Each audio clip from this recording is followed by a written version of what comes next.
back to my channel. I hope you're having a good day. I done one video before this one and did not like it. I do that a lot. I have to say I didn't move as in posture, standing to sitting or anything like that. I just hit the stop button and then re-record and that's it. But my phone was too high. I'm like, I don't know what's going on. I'm always raising it and lowering it. I don't know. You hear me talk about it all the time. I've been thinking a lot about my book and I kind of don't like it. As some of you know, I'm pretty picky about specific things. I kind of stopped in early adulthood and skipped my four marriages.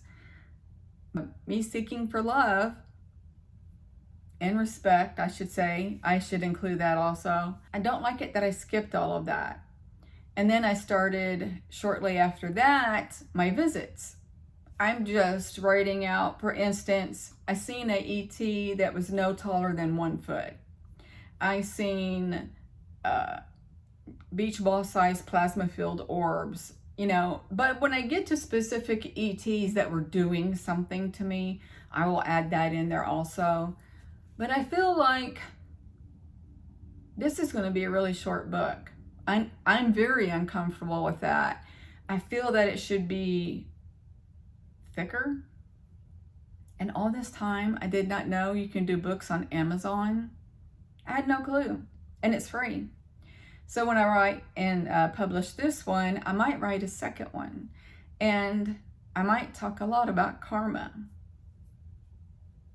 Possibly. There's not a lot to talk about karma, but I would like to try. I think I know why I had it raised earlier. Because I noticed in my last video, or I think it was the last one, I noticed I was looking down at you guys while I was talking. And I remember when I was editing it, that I needed to be facing straight forward. I should not be having to look down. So I hope I look better in doing that. Just saying. So back on the book, the girl who kind of talked me in, she didn't really do much to talk me into it because it's always been in the back of my head, but she put the push in, I guess, that I needed to start it. She's the one that told me about Amazon and you could do it free. And I'm like, what?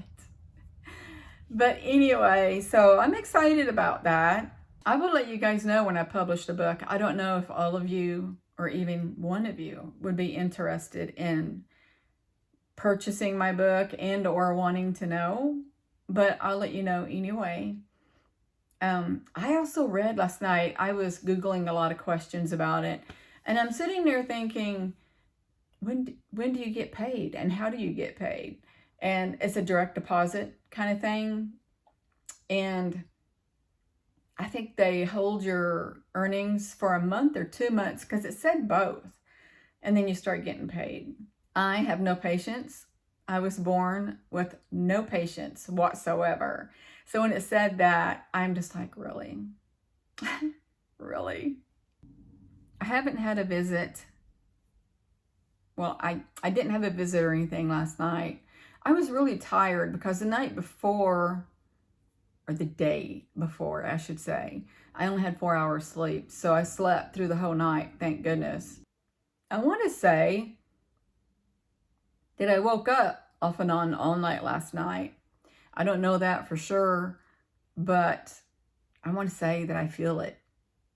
And I freak out, close my eyes immediately, and try my darndest to go back to sleep as fast as possible. Because the longer I'm awake, I can't go back to sleep.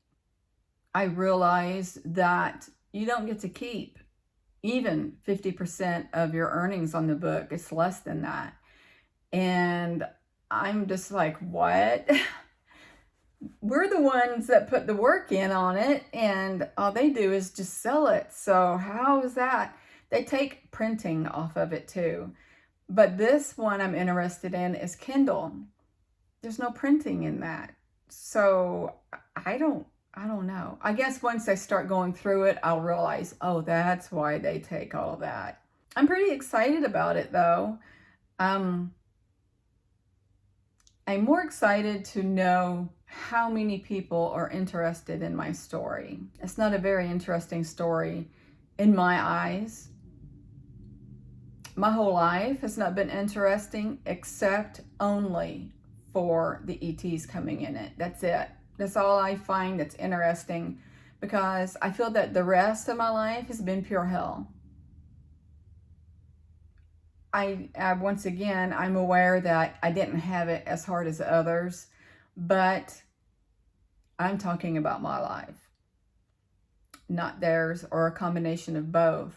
I'm only speaking of my life and how I see it. So don't take me wrong that I am in total ignorance that there's nobody else in the world who had it worse than I did, because I know there was. I know there is. I actually want to go for a walk, and that just hit me.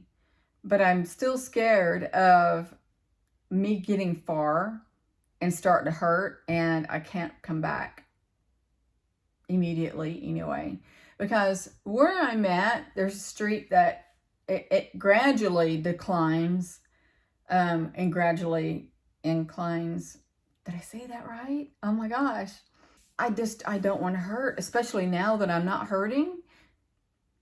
I'm sore, but I'm not uncomfortable at all. But I don't want to make it worse. I don't want to jinx it. I want it to heal completely. So I'm not even going to chance it. So I'll probably go outside and sit for a while. I don't know if you just heard my right shoulder pop. I moved right, and it's something that it doesn't normally do. But not too long ago, I moved my left shoulder in a specific way, and I don't know what way that is right now. But when I did, I heard, it's really gross. It's really disgusting to me. It was like several burning pops, maybe like 10 of them real quick. It was like gristle sounding, but it was popping, and it hurt for like maybe up to a minute. It was pretty painful. And now when I move it wrong, it does that, but at least it doesn't hurt when it does it now. But it did it once. I don't think you can hear it.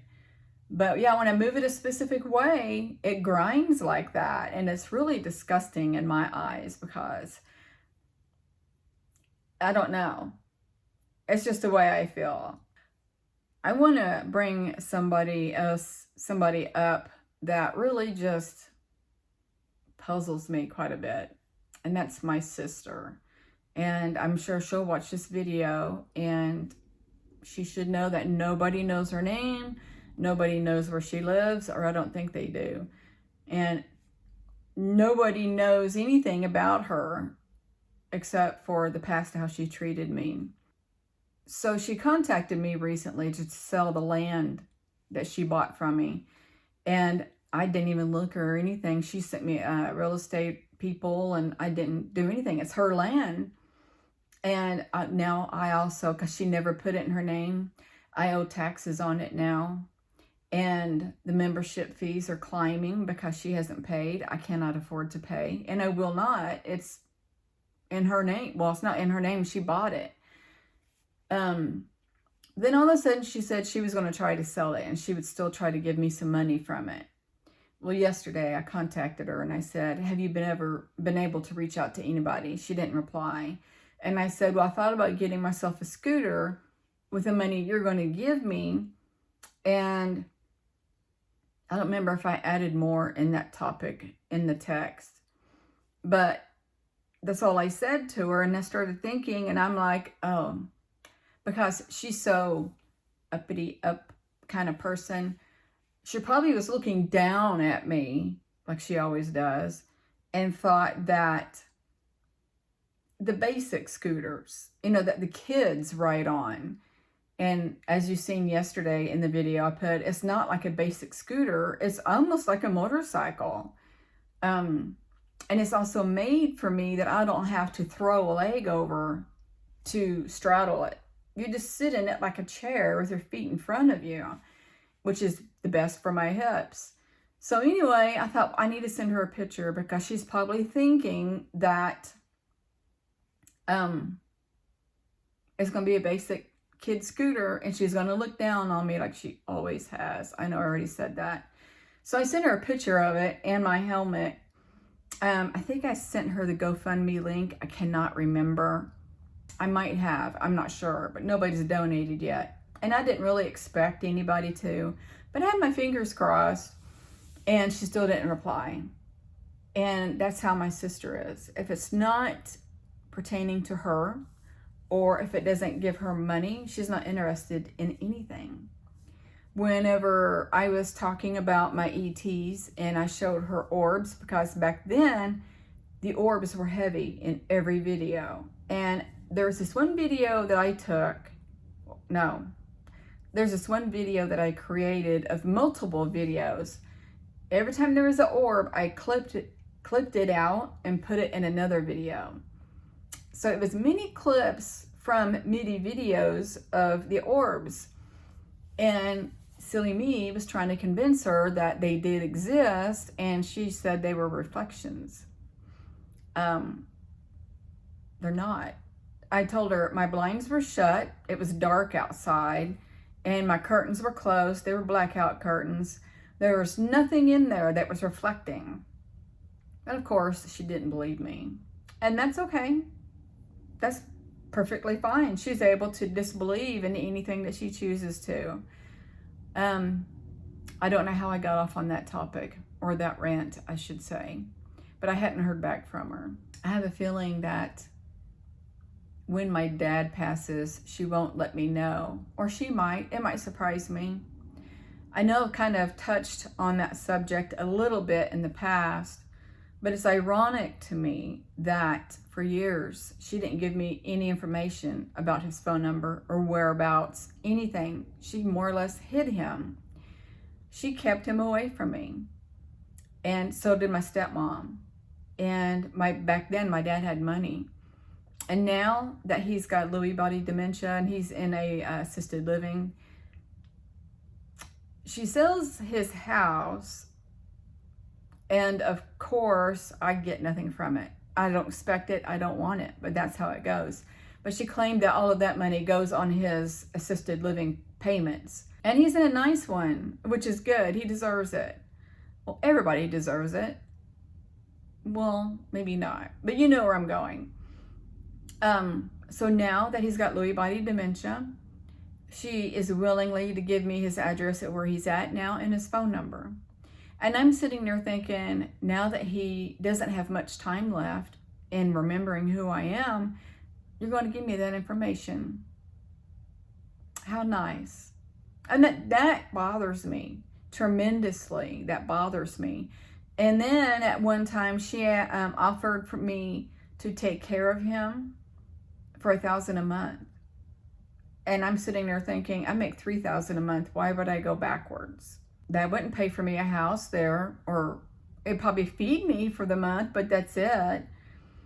But she's always been about money, as everybody else in that side of the family, I suppose. But now I'm at the point in my life where he used to could find us when I was a kid. Somehow he always found us. I don't know how. But I knew if he searched, he would have been able to find me at some point if he was really wanting to see me. And he didn't. And that kind of desensitized me. And there's supposed to be a DNA test showing that I'm not even his. I think that was altered. Her friend worked at the DNA place. And with her and my stepmom trying to keep me away, I don't doubt it at all that they altered it. I really truly feel like he is my father. And I don't know why I'm getting sad thinking this. He was the only positive person in my life, and he wasn't often in my life. He was kind of like a deadbeat dad, but when I reached out and asked for help when I was younger, he did. He helped. And sometimes he helped more than what I asked for. He would tell me he loved me. He'd give me hugs. And nobody else in my family did that. Not one person. I'm not exaggerating either. Not one person. I remember my sister and I were on a video call. And I think it was on her laptop. It was on her laptop through my phone. And my dad was staying with her temporarily. She was trying to take care of him temporarily until she could find a home to put him in. And he happened to see me on the laptop. And he comes to the chair where the computer was, and he starts crying. And my sister's looking at him, and she's like, "Are you crying? Why are you crying?" And he pointed to the laptop, and he said he regrets what he did to me, or he misses me. I cannot remember which it was. But that touched me. Did I get upset or anything? No. But I was puzzled at why my sister was offended that he was crying because of me. As a kid, she admitted that she was very jealous of me. She's 6.5 years older than me, and she told me she was the only kid for 6.5 years, and then when I came, all the attention was on me. Not necessarily, because when I was 1, my dad and mom divorced. I think she favored my dad, and she had every right to, because my mom put us in really bad circumstances, abusive circumstances. But my sister took to my dad and eventually went to go live with him. She admitted that she was jealous of the attention I got. It wasn't my fault. It's just something that happened that was not in my control. I was 1. Even maybe a little bit over, but still, it was not in my control. I remember she wanted some pictures out of the family album. And I remember she said she wanted a little bit of me, not a lot. And I told her, I said, "There's this picture of me in here that says Daddy's Girl. Do you want a copy of that one?" She's like, "No." She doesn't understand that her talking to me about me like that, it's offending. It's very offending. She spoke to me like that, like it was my fault.